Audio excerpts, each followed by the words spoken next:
Mon enfant ne parle pas ma langue maternelle. Dois-je m'inquiéter? Le fait que les enfants ne parlent pas la langue maternelle dans laquelle s'expriment leurs parents est une situation fréquente, qui les questionne. Faut-il les obliger à parler leur langue maternelle à la maison? Faut-il délaisser cette langue maternelle et privilégier alors la langue de l'environnement, qui est le français? Les parents de Maya sont de nationalités différentes. Sa mère est allemande et son père est français. La mère de Maya est arrivée en France au moment de son mariage et Maya est née en France. Elle a actuellement 3 ans et demi, est scolarisée en petite section et sa mère constate qu'elle ne parle pas l'allemand avec elle, même si c'est la langue principale dans laquelle elle s'exprime avec Maya. Elle a un frère aîné qui a 1 an de plus qu'elle, avec lequel elle s'exprime aussi uniquement en français.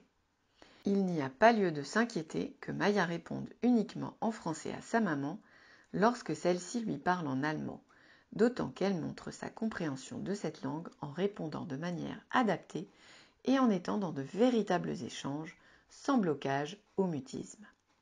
Si elle s'était montrée renfermée, n'échangeant ni avec ses parents, ni avec sa fratrie, ni avec la maîtresse en classe, en difficulté pour comprendre, aussi bien que pour parler, il s'agirait alors de consulter son médecin traitant en lui expliquant la situation. Celui-ci prescrira sans doute un bilan orthophonique avec une rééducation si nécessaire. Ensuite, prenez contact avec l'orthophoniste de votre choix. La première rencontre avec l'orthophoniste consistera à comprendre la situation linguistique et culturelle, les langues dans lesquelles l'enfant est immergé, les interactions langagières, les cultures en présence, à connaître l'enfant et ses difficultés. Des tests seront réalisés, si possible, dans différentes langues dans lesquelles l'enfant est immergé, pour permettre de cerner son niveau aussi bien pour comprendre que pour parler, et d'évaluer s'il s'agit d'un retard langagier nécessitant un soin orthophonique ou simplement d'une exposition insuffisante à l'une de ces langues. Le fait que l'enfant soit confronté, en sortant de son cocon familial, à la langue dominante de l'environnement, le français, va modifier les interactions langagières, d'autant que le français sera aussi la langue de la scolarisation. Il comprend toujours la langue de ses parents, mais préfère répondre en français. C'est un mode de communication tout à fait normal, et la compréhension d'une langue est en soi une véritable compétence. Ce cas de figure ne nécessite donc pas de soins orthophoniques, car il s'agit d'un phénomène tout à fait naturel chez les enfants bilingues, choisissant leur langue de communication.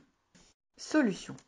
Ne sous-estimez pas le fait que comprendre une langue est une compétence langagière importante. Ne brusquez pas votre enfant à l'extérieur de la maison comme à l'intérieur, et ne le forcez pas à parler une langue précise. Ce serait le meilleur moyen de le faire rejeter votre langue. Respectez son choix. En parallèle, essayez de consolider son lien avec votre langue maternelle au sein du foyer. Amenez-le à vivre à travers ces différentes langues.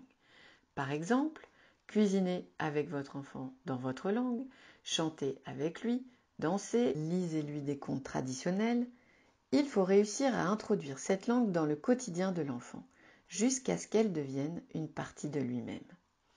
En plus de favoriser les progrès linguistiques, ces activités renforcent les liens familiaux. Tentez de créer des situations dans lesquelles votre enfant est contraint d'avoir recours à votre langue. Par exemple, un voyage dans la famille à l'étranger, un livre, un CD ou un film dans votre langue. Conclusion. Apprendre une langue ne doit pas être quelque chose d'artificiel.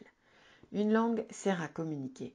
Si le besoin de communiquer ne se fait pas ressentir, savoir une langue peut sembler inutile, et les enfants sont les premiers à le remarquer. La relation qu'entretient un enfant avec sa langue minoritaire est fortement influencée par l'âge de celui-ci. Les enfants veulent être comme les autres et ressembler à leurs camarades, qui, eux, sont souvent monolingues. Adolescents, ils peuvent ressentir de la gêne lorsqu'ils sont amenés à s'exprimer dans leur langue d'origine devant leurs amis, craignant d'être rejetés pour leurs différences. De plus, leur apprentissage scolaire est relié le plus souvent à la langue du pays.